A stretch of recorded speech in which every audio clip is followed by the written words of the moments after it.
नमस्कार मंडळी, स्वागत आहे तुमचं सिरियल कट्टा मराठी या आपल्या यूट्यूब चॅनलवर. ठरलं तर मगच्या आजच्या 26 डिसेंबरच्या भागात आपण पाहणार आहोत.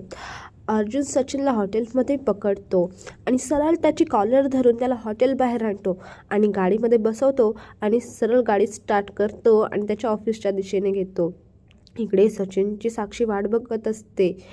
ती सचिनला कॉल करते, पण सचिन काय तिचा फोन उचलत नाही आणि डायरेक्ट मोबाईलच बंद करून टाकतो.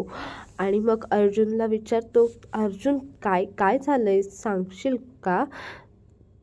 पण अर्जुन काहीच बोलत नसतो.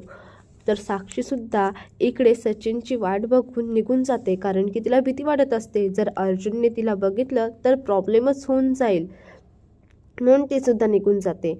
आता अर्जुन सचिनला ऑफिसमध्ये घेऊन आलेला असतो आणि दोघेही समोरासमोर बसलेले असतात आणि सचिनकडे अजून अशी कडक नजर रोखून पाहत असतो आणि सचिन सॉलिड घाबरलेला असतो. त्याला तर काय करायचं काही कळतच नसतं. तर सचिनची तरा बघून अर्जुन त्याला बोलतो, काय झालं, काय झाली आहे का, जायचं आहे का कुठे, भेटायचं आहे का कोणाला? तर सचिन बोलतो, हो अरे ते मीटिंग आहे माझी एक. तर अर्जुन म्हणतो, कुठे, चेन्नई, दिल्ली, कॅनडा की कुठल्या हॉटेलमध्ये? आणि सचिन तर आता अर्जुनने त्याला इतकं पकडून सुद्धा असं खोटं बोलत असतो ना, तो अर्जुनला म्हणतो, हो अरे ते केपलमध्ये आपण भेटलो ना तेव्हा मी मीटिंगसाठीच आलो होतो. पण काय झालं अर्जुन, तू एकदम माझी कॉलर वगैरे पकडलीस, चिडलास आणि मला इथे घेऊन आलास, व्हॉट्स द मॅटर? तर मात्र अर्जुनचा पारा आणखीन चढतो आणि अर्जुन त्याला बोलतो, तुला खरंच कळत नाही आहे की ॲक्टिंग करतोयस माझ्यासमोर, जशी रोज अस्मिताईसमोर करतोस तशी? तर अजूनही सचिनना काहीच झालेलं नाही असं दाखवत असतो आणि म्हणतो, अरे अर्जुन म्हणजे म्हणजे काय म्हणतोस तू? तर अर्जुन म्हणतो, अस्मिताईसमोर तू प्रेमाचं नाटक करतोस, कामासाठी दिल्लीला जातोयस असं दाखवतोस आणि पनवेलच्या हॉटेलमध्ये एका मुलीला किस करताना दिसतोस. आता अर्जुनच्या बोलण्यावरून सुद्धा सचिन त्याला काय उत्तर देतो ते बघा. अरे ती मुलगी, बरोबर, तू मला त्या मुलगीसोबत रेस्टॉरंटमध्ये पाहिलंस ना, ती कलिग आहे माझी. तिथे तर अशी ट्रीट करण्याची पद्धतच आहे.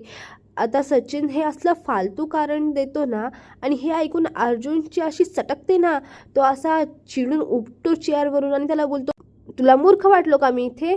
एका मुलीला कसं ट्रीट करतात आणि एका गर्लफ्रेंडला कसं ट्रीट करतात हे मला कळत नाही असं वाटतं का तुला? तर सचिन तरीही अगदी असं हसत नॉर्मल असंच बोलतो, गर्लफ्रेंड? अरे अर्जुन, तुझा काहीतरी गैरसमज होतोय. मी काहीच एवढं केलं नाही आहे तिच्याबरोबर. माझी गर्लफ्रेंड नाही ती, कलिग आहे ती. मी फक्त तिच्या गालावर. आणि असं बोलतोस तेवढ्यात असं अर्जुन जोरात सनकन कानाखाली मारतो ना सचिनच्या, एकच नंबर. आणि मग अर्जुन बोलतो, हे बोलताना सुद्धा तुला लाज नाही वाटली? एक लक्षात ठेव, तू अख्ख्या जगाशी खोटं बोलू शकतोस, पण ॲडव्होकेट अर्जुन सुभेदार सोबत नाही. आता अर्जुन त्याची कॉलर धरतो आणि त्याला बोलतो, आता जे विचारतोय ना त्याची नीट उत्तर दे मला. ती मुलगी कोण होती? तुझा अफेअर सुरू आहे? आता एक कानाखाली खाल्ल्यावर मात्र सचिनची हवा जाते मंडळी. आता तो खरं बोलतो आणि सांगतो, अगदी अफेअर असं नाही, पण भेटतो आम्ही. मग अर्जुन विचारतो, कधीपासून हे सुरू आहे? मग सचिन खरं सांगतो. सचिन म्हणतो, आधी आम्ही ऑनलाईन भेटलो, मग मी इंडियामध्ये आल्यावर रेग्युलरली भेटायला लागलो. हे ऐकून अर्जुन बोलतो, म्हणजे चेन्नई, दिल्ली, मीटिंग हे सगळं खोटं होतं तुझं. Disgusting you R. अस्मिताई म्हणाली होती तिला तुझ्यावर डाऊट आलाय, तिने तुला एका मुलीसोबत पाहिले हे सुद्धा तिने आम्हाला सगळ्यांना सांगितलं होतं, पण आम्ही तिचं ऐकलं नाही, कारण आम्हाला तुझ्यावर विश्वास होता ना. तर सचिन घाबरून गेला आता पुरता. तर म्हणतो कसा, आय एम सॉरी अर्जुन, अरे मला अस्मीला दुखवायचं नव्हतं, अस्मीवर माझं खूप प्रेम आहे. मग अर्जुन म्हणतो, तरीसुद्धा तू अफेअर केलंस? आणि मग रागात त्याच्या दिशेने चालत चालत पुढे येतो आणि सचिन घाबरतो, बोलतो, अर्जुन प्लीज चिडू नकोस, I am part of your family, शेवटची चूक समजून माफ करून टाक प्लीज, मी पुन्हा असं कधीच करणार नाही. तर अर्जुन म्हणतो, अस्मिताई जर प्रेग्नेंट नसती ना तर तुला तिच्यासमोर फरफटत नेलं असतं आणि तिची माफी मागायला लावली असती. आणि जरी तिने तुला माफ केलं असतं तरी मी तुला कधीच माफ केलं नसतं. तर सचिन बोलतो, अर्जुन प्लीज असं काही करू नकोस. अस्मीला हा शॉक सहन होणार नाही. नाजूक आहे तिची कंडिशन. स्वतःला वाचवण्यासाठी सचिन अस्मिताबद्दलची खोटी काळजी दाखवत असतो. पण अर्जुन मात्र त्याला त्याच्या भाषेतच बोलून दाखवतो. अर्जुन म्हणतो, अस्मिताची कंडिशन नाजूक आहे ना, म्हणूनच तू इथे आता माझ्या समोर उभा आहेस. नाहीतर कधीच तुझ्यावर फ्रॉड आणि इमोशनल अब्यूजची केस टाकली असती आणि तुला जेलमध्ये टाकलं असतं. आणि आता सचिन आणखीनच घाबरून जातो. अर्जुनला बोलतो, प्लीज अर्जुन असं काही करू नकोस. ही पहिली आणि शेवटची चूक समज. तर अर्जुन बोलतो, ही चूक पहिल्यांदा सुद्धा करायची नसते. आय विश मला तुझ्याशी आत्ताच्या आत्ता संबंध तोडता आले असते, पण अस्मिताईमुळे माझे हात बांधले गेलेत. शेवटचं सांगतोय तुला, हे अफेअर वगैरे आत्ताच्या आत्ता थांबले पाहिजेत. परत तू मला अस्मिताई सोडून दुसऱ्या मुलीकडे बघताना सुद्धा दिसलास ना, तर गाठ माझ्याशी आहे. तर सचिन बोलतो, नाही मी आता परत तिला कधीच भेटणार नाही. ही शेवटची चूक. तर अर्जुन म्हणतो, शेवटचा चान्स सुद्धा. पुन्हा जर मला तू दुसऱ्या मुलीसोबत दिसलास तर मी तुला संपवेन तिथेच. तेव्हा देवाकडे एकच प्रार्थना कर की मी तुला जेलमध्ये पाठवेन, देवाकडे नाही. आता सचिनची बोलतीच बंद करून टाकलेली असते अर्जुनने. खूप सॉलिड दम भरलेला असतो आणि सचिन काही पुन्हा पुढे बोलायलाच जाईल तर अर्जुन त्याला बोटानेच इशारा करतो की काहीही बोलू नकोस.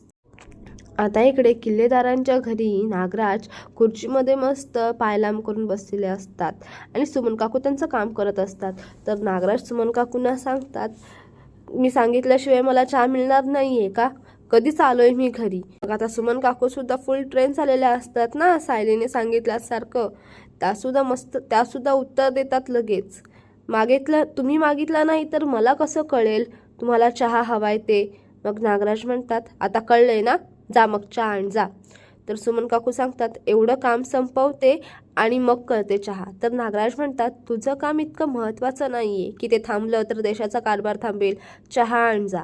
तर सुमन काकू बोलतात, चहा करता करता मी जेवणाला लागेन आणि मग माझं हे काम राहून जाईल, म्हणूनच हे काम करून मगच चहा करायला जाते मी. तर आता सुमन काकूंचं हे बोलणं ऐकून नागराजला राग येतो. खुर्चीतून उठून रागात सुमन काकूंच्या दिशेने जातात आणि बोलतात, फार बोलायला लागलेस हा तू सुमन, जा चहा आण जा. पण सुमन काकू अगदी नजर रोखून उभ्या असतात आणि नागराजना म्हणतात, तुम्ही दारू पिऊन आलात? तर नागराजला आणखी राग येतो. ते बोलतात, तुला काय करायचं आहे ग, अशी झापड देईन ना. आणि हात उचलतात सुमन काकूंवर. मग सुमन काकूंने अगदी सायलीने शिकवल्याप्रमाणे त्यांचा हात असा धरतात आणि जोरात झटकून देतात आणि सरळ मोठ्या आवाजात बोलतात, माझ्या अंगावर हात उचलायचा नाही हा, मी बायको आहे तुमची, तुमच्या मालकीची वस्तू नाही. खाली या मगच चहा करेन आणि पुन्हा दारू पिऊन यायचं नाही हा, नाहीतर मला हे सगळं भाऊजींच्या कानावर घालावं लागेल. मग हे सुमन काकूंचं रूप बघून नागराजची तर बोलतीच बंद झालेली असते. मस्तच सुमन काकूंनी सायलीने सांगितल्याप्रमाणे नागराज काकांना उत्तर दिलेलं आहे. तर इकडे सायली अर्जुन सोबत तिने सुमन काकूंना जे शिकवलं होते त्यांना कसं पटलं, त्यांना आता त्या बिंदास्त आहेत हे सगळं ना अर्जुन सोबत असं मस्त सांगत असते. पण अर्जुनचं काही तिकडे लक्षच नसतं. त्याच्या डोक्यात तेच सचिनचे विचार चालू असतात आणि डोळ्यासमोर सुद्धा तेच सगळं येत असतं.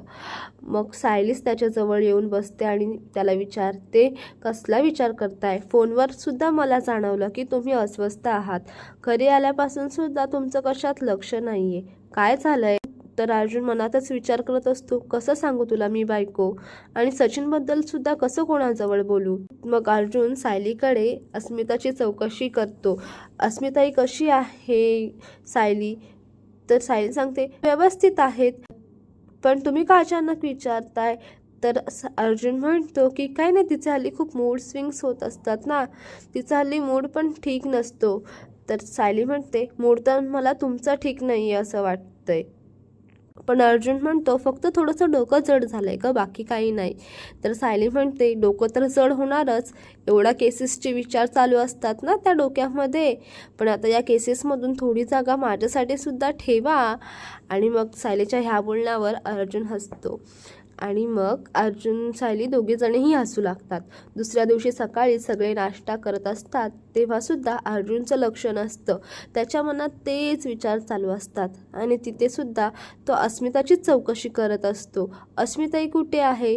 अजून नाश्ता करायला आली नाही. आणि मग तोपर्यंतच अस्मिता येते. तर प्रताप म्हणतात, हे बघ आले अस्मिता, आता तरी घास उतरेल का? तर अस्मिता म्हणते, म्हणजे अर्जुनला माझी आठवण बिटवण येत होती की काय? तर प्रताप म्हणतात, खूप. तर अस्मिता म्हणते, खरंच? म्हणजे आज सूर्य नक्कीच पश्चिमेला उगवलेला दिसतोय, नाहीतर अर्जुनला त्याची बायको सोडून कोणी दिसतं का? तर अर्जुन म्हणतो, यू आर राईट. मी माझी बायको सोडून दुसऱ्या मुलीकडे बघूच शकत नाही. आणि फक्त तीच नाही, माझी पूर्ण फॅमिली माझी प्रायोरिटी आहे आणि त्यांना कोणी दुखवण्याचा प्रयत्न केला तर मी त्याचा जीव घेईन. आणि अर्जुनचं असं बोलणं ऐकून सगळेच त्याच्याकडे बघू लागतात की अर्जुन काय असा बोलतोय. अस्मिता बोलते, हो हो, अरे मी गंमत केली, इतका का चिडतोस? पण अर्जुन म्हणतो, नाही अस्मिताई. आणि तो आणखीन काही बोलून जाईल यापेक्षाच तो स्वतःच उठून जातो. तर आता इकडे प्रिया नागराजसोबत मिळून पुन्हा एकदा प्लॅन करण्याचा प्रयत्न करत असते महिपतच्या विरोधात. प्रिया कशी नागराजला म्हणते, तुम्ही ती लहानपणी गोष्ट ऐकली आहे का हो, राक्षसाची? त्या राक्षसाचा जीव त्या पोपटात असतो.